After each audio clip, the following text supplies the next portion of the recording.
I can't do this anymore. I just can't. I just can't keep constantly doing this to myself. Now, some of you guys may be alarmed by the title of this video and are worried about what's up. Or some of you aren't and are just wondering where the memes are. Hello there everybody. My name is Nathan. This video is for, well, everyone. Everyone whose lives I touched one way or another. If you're a friend of mine, if you're my teammate, if you happen to come across my channel one fateful day and liked my dance covers, or reactions, or K-pop University even. If you enjoyed my content one way or another, if I met you at a convention, if you managed to find my channel, if you're a classmate of mine, if you're a former or current professor of mine, and especially if you consider yourself to be part of the Silent N community, this is something you guys need to watch, and hopefully all the way until the end. Alright, so why is this video called I Can't Do This Anymore? What is it that I can't do anymore? What's been going on? And to keep everyone's worry at bay, I'm okay. Everything is fine, I'm not quitting YouTube. In fact, things are going pretty great. I just ended my fall semester pretty well. I'm in better physical shape than I was last year. It's almost my birthday in a couple of weeks, January 9. Turning 22, so I'm kind of excited about that.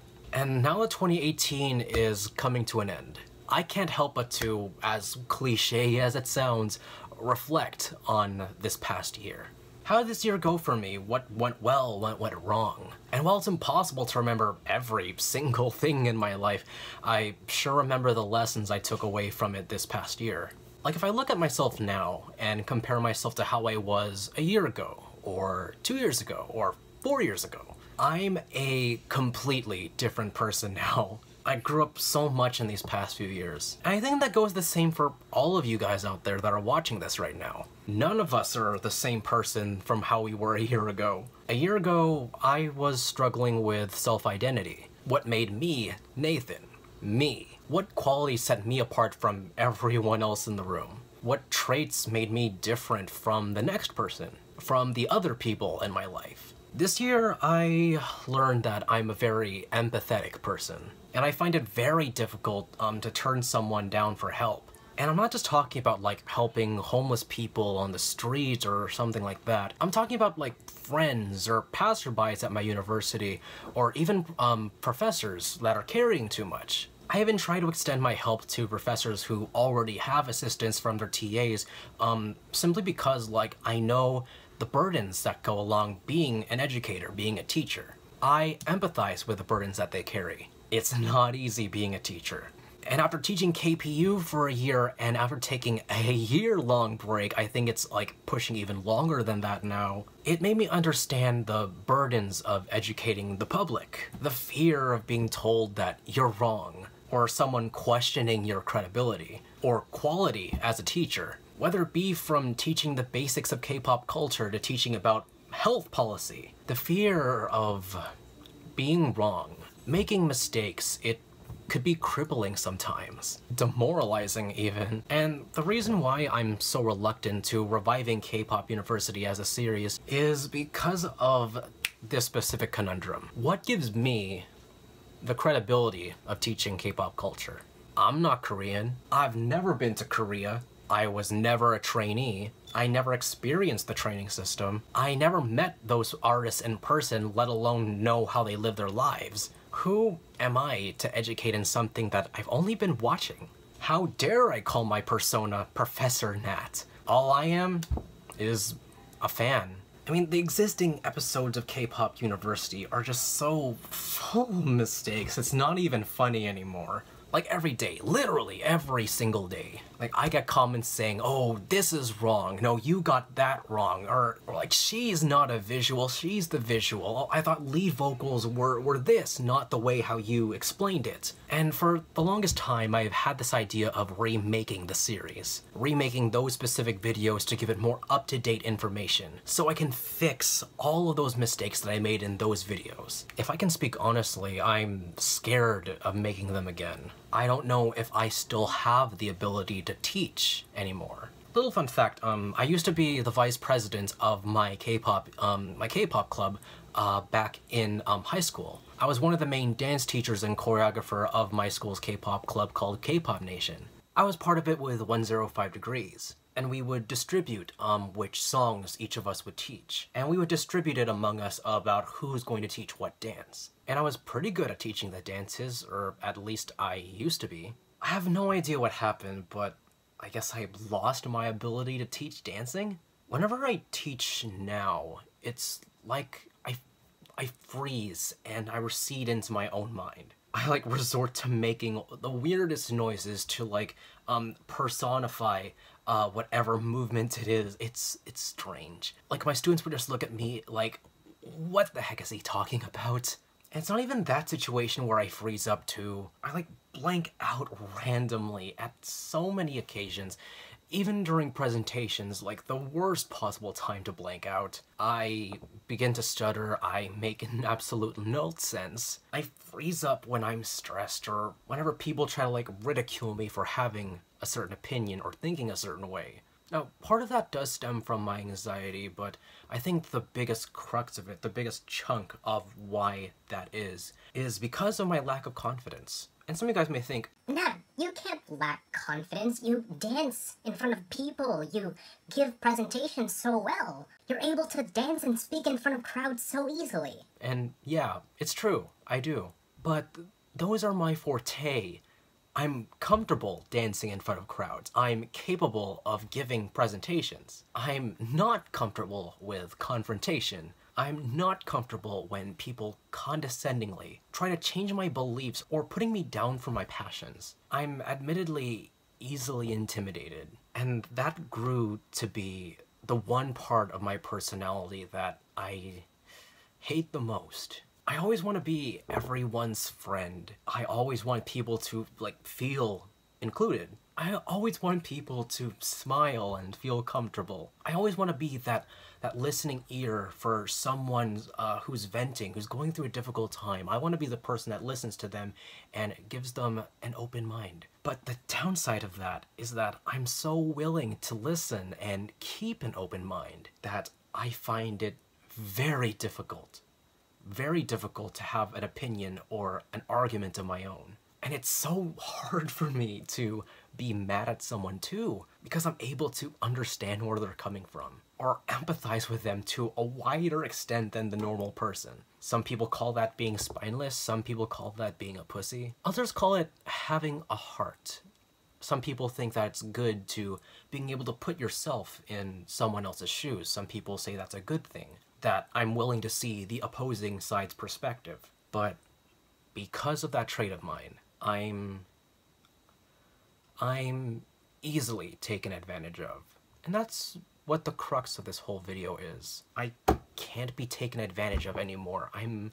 Frankly, I'm sick of it. This whole year, the entirety of 2018, I'm not gonna sugarcoat it, I've been taken advantage of a lot. I've had things stolen from me. I had opportunities taken from me. I had people use me as a stepping stone to propel them further into success and leaving me behind to rot. I've had people talk behind my back. I've had people stab my back.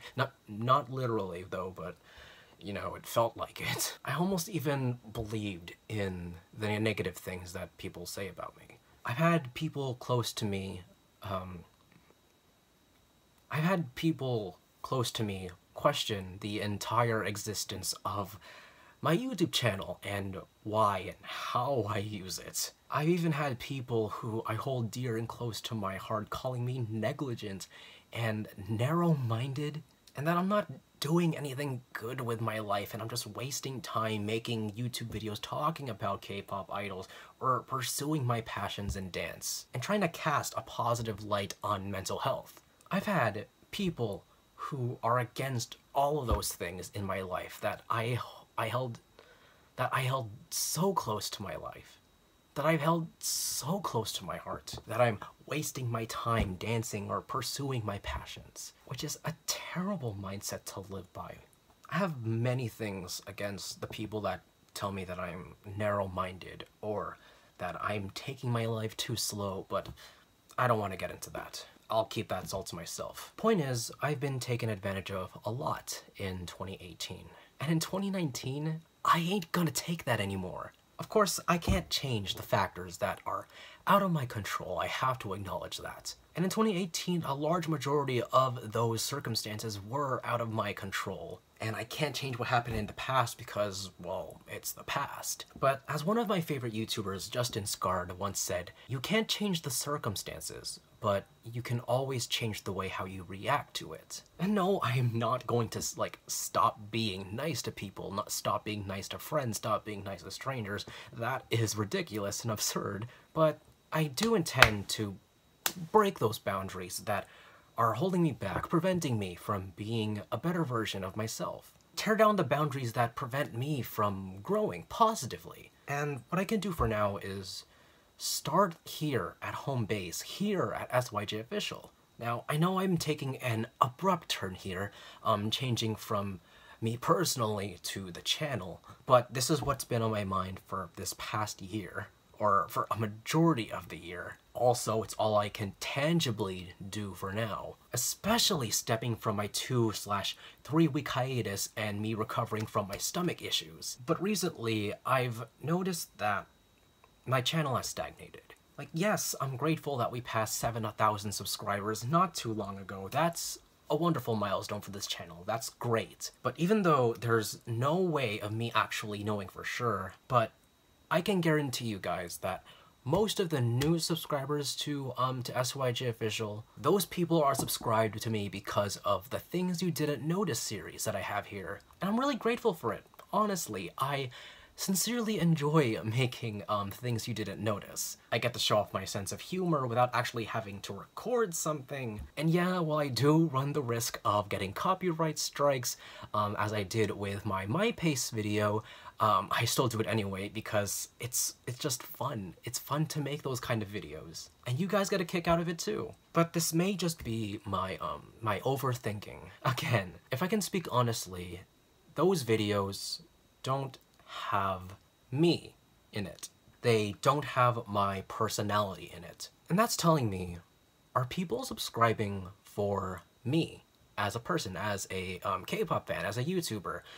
Or are they subscribing for the memes? I want people to be invested in this channel for me. Me as a person, me as a K-pop fan, as someone who loves K-pop and everything endearing that goes into the culture. A K-pop fan that does pretty much everything that's within this culture, like reactions, theorizing, dance covers, live streaming even, and everything in between, with a genuine, real personality, providing a safe haven for every fandom. An all-inclusive channel where we're all safe to love and discuss what we love. The mission for SYJofficial, or the mission statement of this whole channel, is to spread the love of K-pop through youth and joy. As all of you guys are well aware of, that's what SYJ stands for. And with my reactions, my vlogs, my update videos, my live streams especially, where I get to talk to you guys in real time, reacting to your comments in real time. Videos like these, where I get to just talk straight to a camera. These are the videos with my personality in it. These are the videos with my personality in it and the overall mission, the overall purpose being of this channel. And while I do enjoy making the Things You Didn't Notice series, they don't have me in it. They don't have my personality in it. Does that make any sense at all? And because of the insane amount of attention the Things You Didn't Notice series are getting, compared to the more personality-driven videos get, makes me think more and more that people aren't subscribing for me. They want more memes than me. And on top of that, because I'm a full-time student, I don't always have time to make videos. And I'm about to dive in head first into the hardest semester in my entire college career this coming January. And finding time to make reactions, dance covers, even live streams, as much as it pains me to say, is going to be significantly harder this coming January onwards. If I thought this semester was difficult finding time to make videos, then I don't know what's in store for me next semester.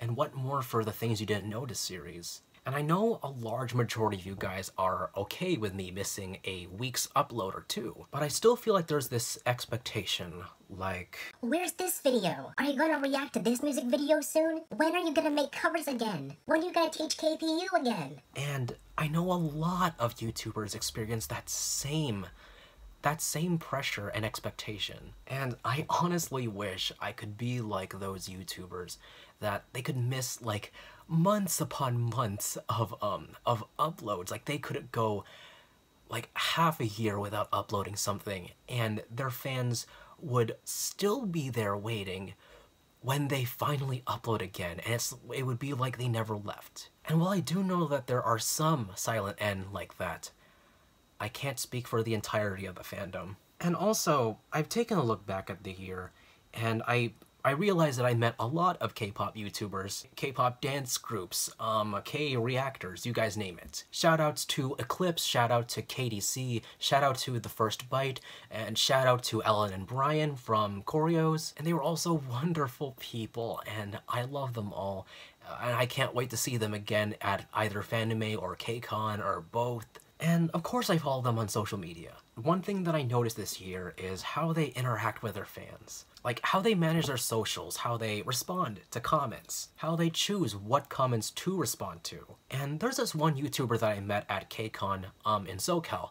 I'm not gonna say who it was, but I really admire the way how she interacts with her fans on social media, both for her solo work and for her group activities. On Instagram specifically. And she always tries to respond to as many comments as she can, but she also knows which comments to respond to and which comments to ignore. She definitely knows how to regulate her page, and moreover that, I'm inspired by how genuine she is, still being able to release anything, any type of content that she wants. And quite frankly, I want to do that. But looking at my Instagram, the platform that I use to communicate with you guys off of YouTube, and I admit, it's not as nice as other K-pop YouTuber IGs out there. I mean, it has an okay following, but I know it could be so much more. But there's one thing wrong with it. It's a private account. That is the single biggest barrier for gaining a larger following and growing the Silent N family. People are turned off at the sight of a private Instagram.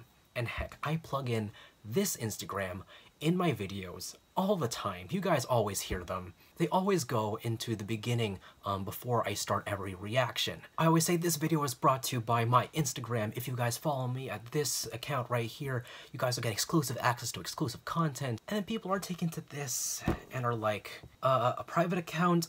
No thank you, next. And that may also be a deterrent for me not being able to connect with other K-pop YouTubers out there. And like, let's say I meet a K-pop YouTuber at KCON. Why not? Let's go with that. We have a great conversation. We become friends. However, I find them on Instagram and of course I hit the follow button. I might follow them, but they won't follow me back.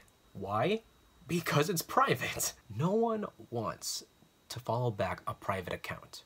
And lastly, I just don't post a lot. Like even if I made a personal separate account totally different from SYJofficial, what would I post? I just suck at social media, guys. I advertise my Instagram as a method of communicating with me off of YouTube. So like I can give you guys quick updates without making a full-fledged video about it. If I want to hang out with you guys informally, I could just go on Instagram and hit the live button and boom, we're there. But no one would come. Maybe like a good 2 or 3 of you guys would come out, but that's pretty much it. If I'm boring on live streams, yeah, that's totally understandable. But if I can do something to help the channel grow and my socials to grow and to get my channel that I love so much to gain more recognition, you guys know that I'd do it. Which brings me to this. This 2019, I'm going to be a lot more ambitious in my YouTube endeavors. And I'm going to be a lot, and I mean a lot, more strict on my socials. For one and most important, YouTube. Well, I'll still try my best to make a video once per week, or at least live stream once per week. Just know that the videos, all the videos that I'm creating in the background, they'll be ready when they're ready. And just know that I'm working very hard behind the scenes trying to create good content. I'm not just like sitting here in my computer chair twiddling my fingers doing nothing. Besides, you guys subscribe to me for a reason. I'll hold up my end of the promise and create as highest quality of content that I possibly can churn out. Also, not too long ago, YouTube gave me my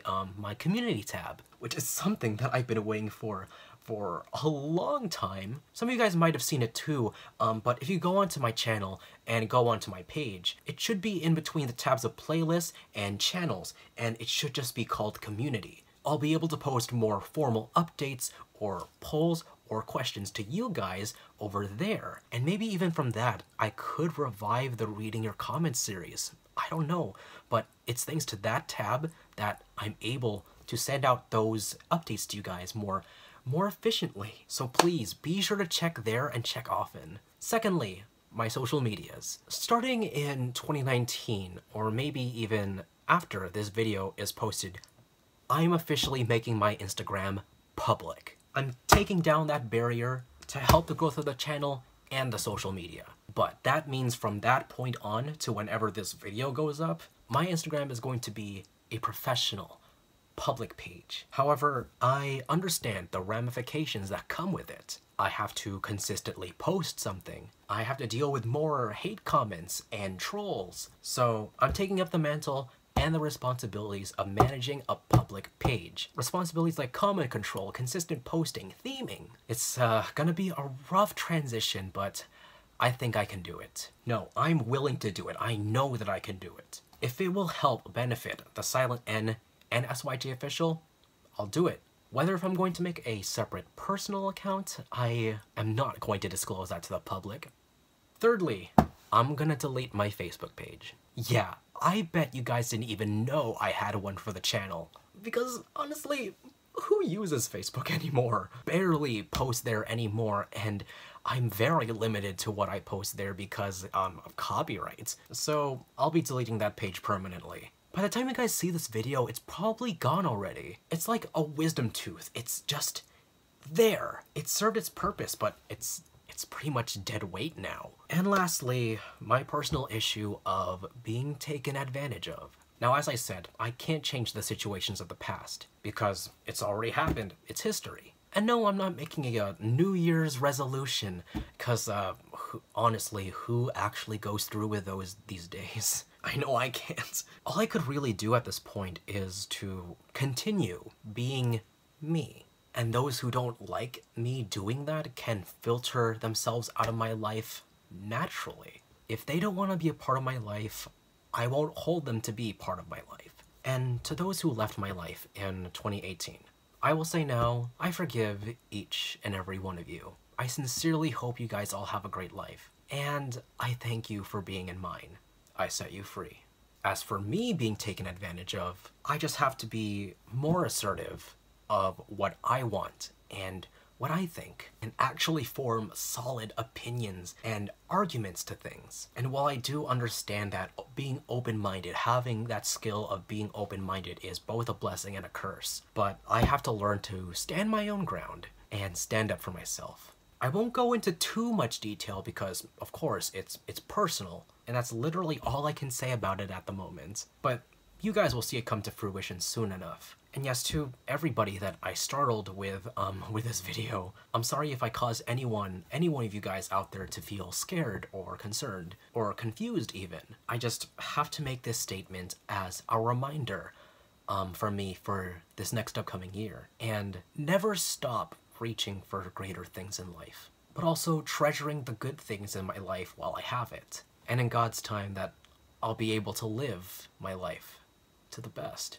I understand that this video has been overwhelmingly negative, so let's try to end things on a good note, shall we? So, 2018, what were the good things that happened? Well, for starters, this year I continue to solidify my position in Parang. I'm in a decent amount of covers, and thanks to them, my dancing is a whole lot better now. I met so many amazing people, so many wonderful people in the K-pop community, both in Northern California and Southern California. And to my SoCal friends, please don't forget me. I miss you guys so much. I hope I get to see you guys soon. I was also able to grow my posters, my albums, and most especially, my SYJOfficial photo card collection. Well, I know that this isn't a photo card, it's a poster, but still, love SYJOfficial. Thank you to Jessica for 105 Degrees and my sunbae Emily. I became an Orbit and a From stan. I've made great relationships with my university's department and faculty. I'm significantly closer with my family now. I'm closer with you guys now. And, expect great things in 2019, everyone. Things are changing, but I think you guys are gonna like it. But yes, everybody, if you made it to this point, thank you all so much for listening. As always, I want to know what your guys' thoughts are. How did you come across SYJofficial? If you're still a part of the Silent N community, why did you stick around for so long? Like, sincerely, genuinely, why are you still sticking around? I want to know. And most especially, what do you guys want to see for SYJofficial in the future? What do you guys want to see from me in this next upcoming year? Now's your chance to let your voice be heard.